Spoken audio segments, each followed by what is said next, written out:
The NFL is just the gift that keeps on giving this holiday season. We've had games all week long, 2 days down this week. 3 more to go, and we have a triple header. We're taking you all the way up to kickoff from Foxborough, where the Patriots host the Chargers. But first, we begin in Cincinnati, where Joe Burrow and the Bengals are hoping to keep their slim, and I mean very slim, playoff chances alive when they face the Denver Broncos later on today. And then our nightcap at SoFi Stadium, where the Rams host the Cardinals. For more on today's triple header, let's go ahead and say hello to our NFL analysts. It's Logan, Ryan, and Ryan Wilson. Gentlemen, it is so great to see you. Big day needed from Joe Burrow and company in order to keep Cincy's playoff chances alive. But Logan, I'll come to you first. What else has to go right for the Bengals today? I mean, they got to play some defense. That's been the issue all year for them. If they won more games, played better defense this year, Joe Burrow will be an MVP candidate. And we have an all-time list of MVP candidates this year.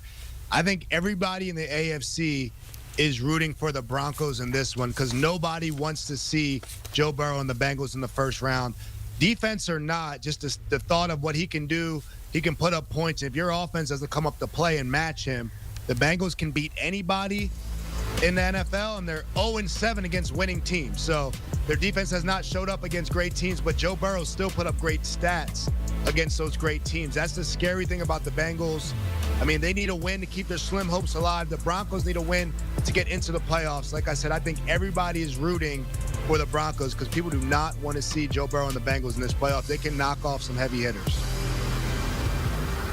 Yeah, Logan touched on it. You can make a real case that Joe Burrow is thoroughly in that MVP race. He's not going to beat Lamar or Josh Allen, but this team would have exactly 0 wins if Joe Burrow weren't playing quarterback for the Cincinnati Bengals. And I know the defense has been hard to watch at times and truly terrible for much of the season in Cincinnati.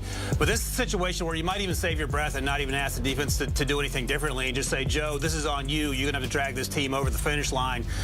The good news is the Denver Broncos, whose defense has been really good for much of the season, they've given up 30 points in 2 of the last 3 games, and they have not faced anyone like Joe Burrow and Jamar Chase and T. Higgins, and I think they're going to get after it. Now, what you're asking of Bo Nix might be a tall task in this situation. I think Logan's right that no one wants the Bengals to win this game because they get in the playoffs and no one wants to face them. Bo Nix has been a game manager for much of this season in the best way possible, doing what Sean Payton wants him to do.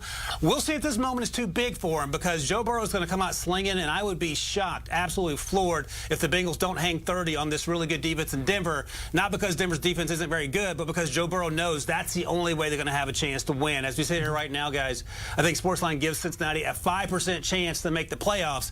I don't know what that number is going to be if they win this game, but I feel like it's going to be a lot higher than perhaps the projections are going to put it at. Yeah, most definitely. Just looking at this, Denver will clinch a playoff berth with a win. As we know, Cincinnati will be eliminated with a loss. I do want to take a look at the path for the Bengals here, though, Ryan. As you look at their postseason path, they're needing to win out for the final 2 games of the season. They need a few other things to kind of happen here. Praying for a miracle, as Ryan Wilson said, 5% chance here. But do you think they do it?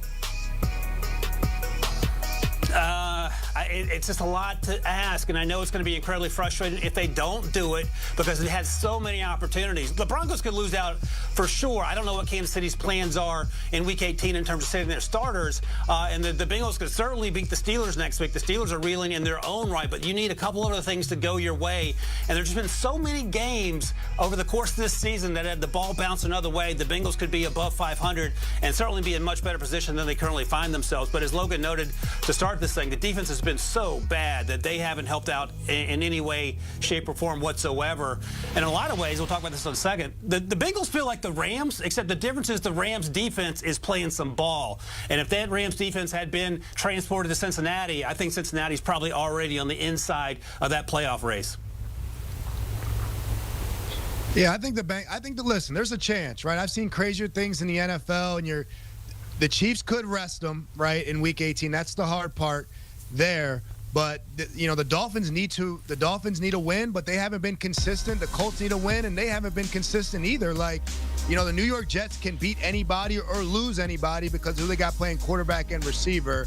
And the Colts with Anthony Richardson have been inconsistent all year. We know Joe Flacco's back in the lineup, and he wasn't too hot when he was in there. So although the Giants aren't great, the Jags aren't any better, You never see. So, yes, there's a lot of things that need to happen, and that's the rough part about the Bengals. They put themselves in this position. If they didn't drop one of those games earlier, this could look a lot brighter for them. But being in the NFL 11 years, I've seen crazier things happen, and sometimes Joe Burrow wants that Christmas miracle to happen. I think a guy like Joe Burrow, he probably gets what he wants a lot of times in life. His life seems pretty lavish, so it might happen for Joe Burrow. Yeah, that's a good point. Well, the odds are in their favor as they enter this game as 3-point favorites. That game is set to kick off later on today at 4:30.